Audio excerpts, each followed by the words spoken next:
Praise the lord. యెషయా గ్రంథం 44వ అధ్యాయం 8వ వచనం. మీరు వెరవకుడి, భయపడకుడి, నేను తప్ప ఆశ్రయదుర్గమేదియూ లేదు, ఉన్నట్టు నేను ఎరుగను. ప్రభువారు సాక్షాత్తు తానే నోరు తెరిచి ఈ మాటలు పలుకుతున్నారు ఇక్కడ. మీరు భయపడద్దు, వెరవద్దు.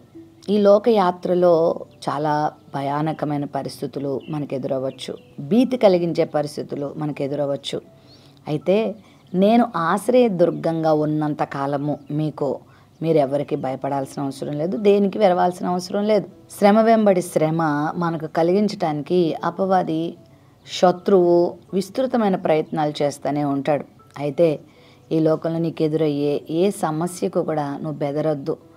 నేనేమైపోతానో, నా పని అయిపోయిందేమో, దేవుడు నన్ను అసహించుకుంటాడేమో, దేవుడు నన్ను ప్రక్కన పెట్టేస్తాడేమో, నా జీవితం ఇలా అయిపోతుందేమో, ఈ రోగము ముంచివేస్తుందేమో, ఈ సమస్య నన్ను ఎక్కడికి తీసుకెళ్ళిపోతుందో, నా జీవితం ఏ తీరాలకు వెళ్ళిపోతుందో అని నువ్వేం భయపడద్దు. ధైర్యం తెచ్చుకో. ఒకటి మాత్రం చెయ్యి, ఆయన మనకు ఆశ్రయదుర్గంగా ఉన్నాడు కాబట్టి ఆయనను ఆశ్రయించు. ఏ పరిస్థితుల్లోనైనా ప్రభువా నాకు సహాయం చేయవా అని నువ్వు ప్రభు దగ్గరికి వచ్చేస్తే ఆయన నీకు ఆశ్రయదుర్గంగా ఉంటాడు. ఉన్నట్టు నేను ఎరుగను అంటున్నాడు దేవుడు ఇక్కడ. అంటే ఆయనే నీకు సమాధానాన్ని కలిగజేసేవాడు, ఆయనే నిన్ను ఆదరించేవాడు, ఆయనే నిన్ను ఓదార్చేవాడు. నువ్వు ఇంకా ఓదార్పు పొందలేకపోతున్నావా? నువ్వు ఇంకా ఆదరించబడలేకపోతున్నావా? నువ్వు ఇంకా సమస్య నుండి బయటపడలేకపోతున్నావా? అయితే నువ్వు దేవుని ఆశ్రయించే దగ్గర ఏదో లోపం ఉంది, నీ దగ్గర ఏదో లోపం ఉంది, దాన్ని సరి చేసుకో. ప్రభు దగ్గర ఏ లోపం లేదు. ఆయన శక్తి ఏమాత్రం కూడా తక్కువ కాదు. ఆయన గొప్పతనం ఎక్కడా కూడా తగ్గలేదు. ఆయన బాహుబలం ఎక్కడా కూడా తగ్గలేదు.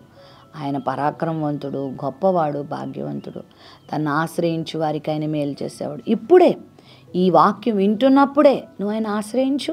దేవా, నా భయం ఇది, నా బాధ ఇది, నా శ్రమ ఇది, నా కష్టం ఇది, నా రోగం ఇదని నువ్వు ఎందుకు ప్రభు దగ్గరికి వచ్చి చెప్పుకోకూడదు? ఎందుకు ఆయనని నువ్వు అడగకూడదు విడిపించమని? ప్రభువా నన్ను విడిపించవా, ప్రభువా నాకు సహాయం చేయవా, ప్రభువా నన్ను ఆదుకోవా, ప్రభువా నా తలెత్తవా, ప్రభువా నన్ను దీవించవా అని అడుగు. ఆయన ఆశ్రయించు.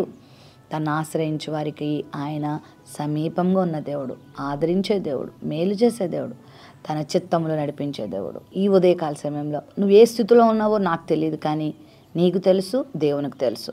కాబట్టి ఏమాత్రం మోమాట పడకుండా, ఏమాత్రం సందేహించకుండా, ఏ అనుమానం లేకుండా ప్రభుని ఆశ్రయించు. ఆయన కాలు పట్టుకో. ఆయన దగ్గరికి వచ్చి, ఒక చిన్న బిడ్డ తన తల్లిదండ్రుల్ని ఎలా ఆశ్రయిస్తుందో అలా నువ్వు దేవుని దగ్గరికి వచ్చి ఆయన మీద ఆధారపడు, ఆయన మీద ఆనుకో, ఆయనకి చెప్పుకో.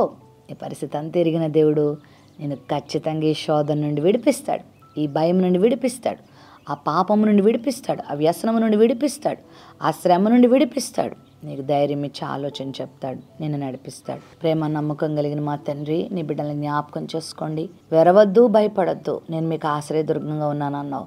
మరి ఆశ్రయదుర్గంగా ఉన్న నిన్ను చేరి మేము ధైర్యం తెచ్చుకోవడానికి, బలమైన కార్యాలు పొందడానికి సహాయం చేయమని యేసు నామములో ప్రార్థిస్తున్నాం తండ్రి. ఆమెన్.